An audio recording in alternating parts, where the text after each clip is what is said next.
कड़ी पत्ता का जो प्लांट होता है वो एक काफ़ी पॉपुलर प्लांट है। लगभग हर इंडियन हाउस होल्ड में, हर इंडियन घर में आपको ये पौधा मिल जाएगा।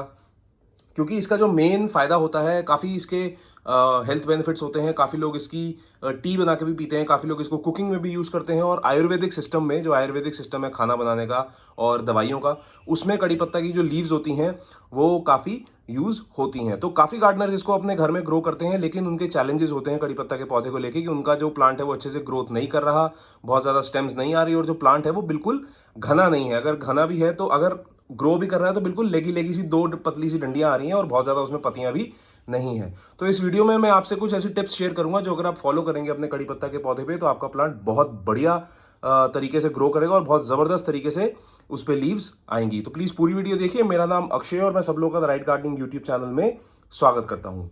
देखिए, सबसे पहले मैं आपको बताता हूँ कि ये पौधा मैंने कैसे ग्रो किया। देखिए, ये वैसे कड़ी पत्ता का एक पौधा नहीं है, ये मल्टीपल प्लांट्स हैं। ये मैंने बीज से ग्रो करे हैं।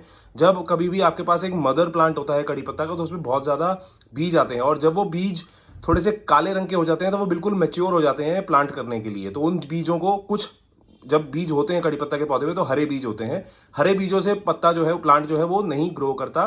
तो इसलिए जब बीज काले हो जाएं तो उनका वेट करिए, जब बीज काले हो जाएं उसके बाद उनको आप ग्रो कर सकते हैं मिट्टी में, और उससे फिर काफ़ी कड़ी पत्ते के पौधे आप उगा सकते हैं। तो ये सारे के सारे मैंने उन बीजों से ग्रो करे हैं। वैसे दूसरा तरीका है कि आप नर्सरी से भी एक प्लांट, मदर प्लांट लेके आ सकते हैं और उसको फिर बीज आने पे बाकी मल्टीपल प्लांट्स उससे बना सकते हैं। तो ये लाके मैंने इस 10 इंच के सीमेंट के गमले में इसको लगा दिया है और ये अच्छी तरीके से ग्रोथ कर रहा है। अभी इसका पॉटिंग मिक्स कैसा होना चाहिए, उसका रेशियो मैं आपको बता देता हूँ। इसमें 40% मैंने गार्डन सॉइल ली है, इसमें 50% मैंने ऑर्गेनिक खाद ली है, वर्मी कंपोस्ट डाली थी इसमें मैंने भर के, और 10% इसमें मैंने डाली थी नीम की खली।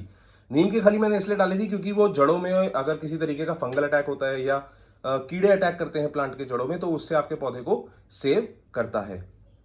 ये पॉटिंग मिक्स अच्छे से आप मिक्स करिए, इसको तैयार करिए, अपने मनचाहे गमले में रखिए। चाहे मिट्टी का है, चाहे सीमेंट का है। प्लास्टिक का मैं रेकमेंड नहीं करूंगा क्योंकि उसकी वाटर रिटेंशन थोड़ी सी पुअर होती है। ये अच्छे से इस पौधे को लगा दीजिए।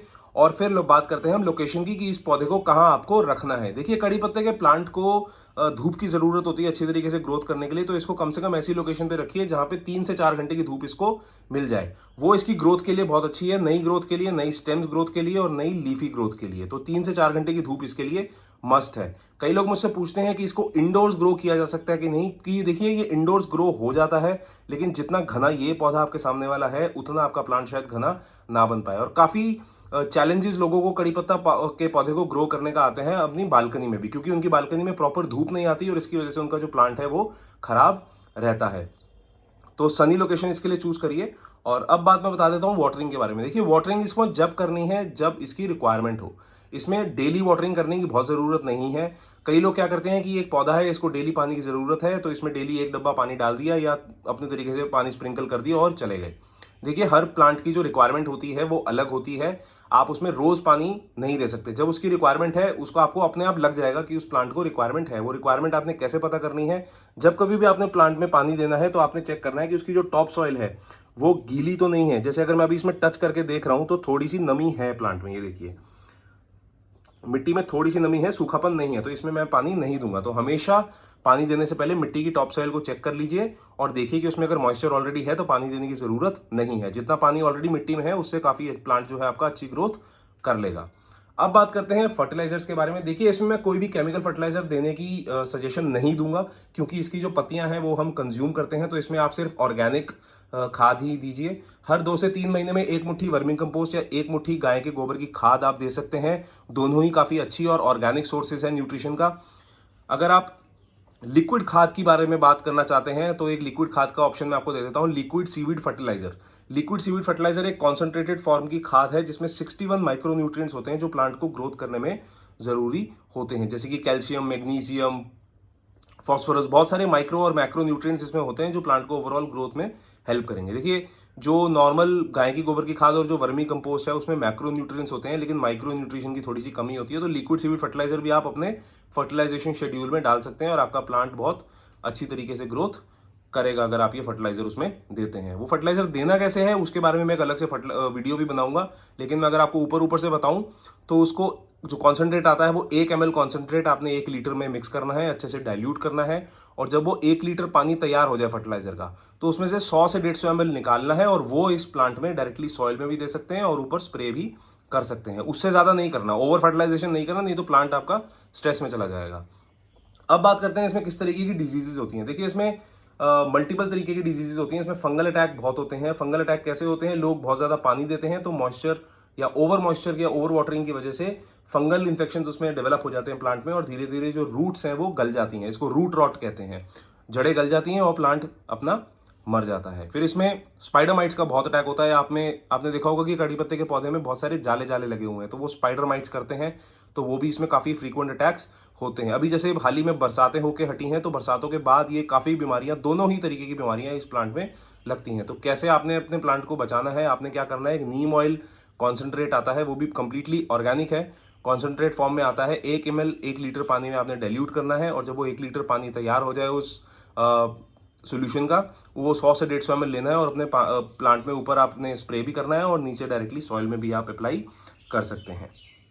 तो ये नीम ऑयल कॉन्सेंट्रेट है। अगर आप नीम ऑयल कॉन्सेंट्रेट नहीं भी यूज़ करना चाहते तो आप क्या कर सकते हैं, नीम के पत्ते होते हैं, नीम के पत्ते लीजिए, उनको बॉईल करिए, रूम टेम्परेचर पे ठंडा करिए और जब वो पानी है, पत्ते निकाल के जो पानी बच जाता है उसको स्प्रे करिए। उसकी भी जो anti fungal anti bacterial properties होती हैं जो नीम के पत्ते की, जो नेचुरल है और बिल्कुल ऑर्गेनिक है और फ्री है, सबसे बड़ी बात, तो आप वो इस प्लांट में रेगुलरली स्प्रे कर सकते हैं और 10 से 15 दिन में तो आपके प्लांट में जितनी भी बीमारियां हैं वो देखते ही देखते आप देखेंगे कि जा चुकी हैं। बाकी प्रोपगेशन की इसकी मैंने बात जैसे शुरू में आपको बताई, बीज से भी प्रोपगेट हो सकता है। कुछ लोग इसको स्टेम से प्रोपगेट करने की कोशिश करते हैं, लेकिन स्टेम से मुझे लगता नहीं ये प्रोपगेट होता है, काफ़ी मुश्किल होता है स्टेम से प्रोपगेट करना। लेकिन फिर भी मैं प्रोपगेशन के बारे में एक वीडियो आपके साथ शेयर करूंगा जो आप फॉलो करके कड़ी पत्ते के पौधे को ग्रो कर सकते हैं। तो ये बेसिक सी टिप्स थी जो अगर आप अपने कड़ी पत्ते के प्लांट में फॉलो करेंगे तो आपका प्लांट बहुत बढ़िया तरीके से ग्रोथ करेगा। मेरी बात मानिए, ये सारी की सारी टिप्स मैं इस प्लांट में फॉलो करता हूँ और आप ग्रोथ आपके सामने है। देखिए ये नई नई लीव्स ग्रो हो रही हैं। कुकिंग में भी ज़्यादातर ये जो ऊपर की टॉप छोटी लीव्स होती हैं वही यूज़ होती हैं। ये जो बड़ी बड़ी पत्तियां होती हैं बहुत ही कम लोग कुकिंग में डालते हैं, तो काफ़ी अगर, लेकिन आपके प्लांट अगर घना हो रहा है और बहुत बढ़ रहा है तो अच्छी बात है।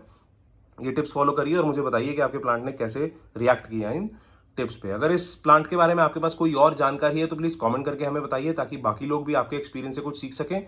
और अगर आप अपने कड़ी पत्ते को अच्छे से ग्रो करना चाहते हैं तो ये वीडियो में जो टिप्स मैंने दी है वो फॉलो करिए और बताइए कि रिजल्ट्स कैसे रहे। अगर आपको ये वीडियो अच्छी लगी थी friends, please like comment share ज़रूर करिए और बाकी अपने दोस्तों के साथ भी इस वीडियो को आगे फॉरवर्ड करिए। तब तक के लिए अपना बहुत सारा ध्यान रखिए फ्रेंड्स।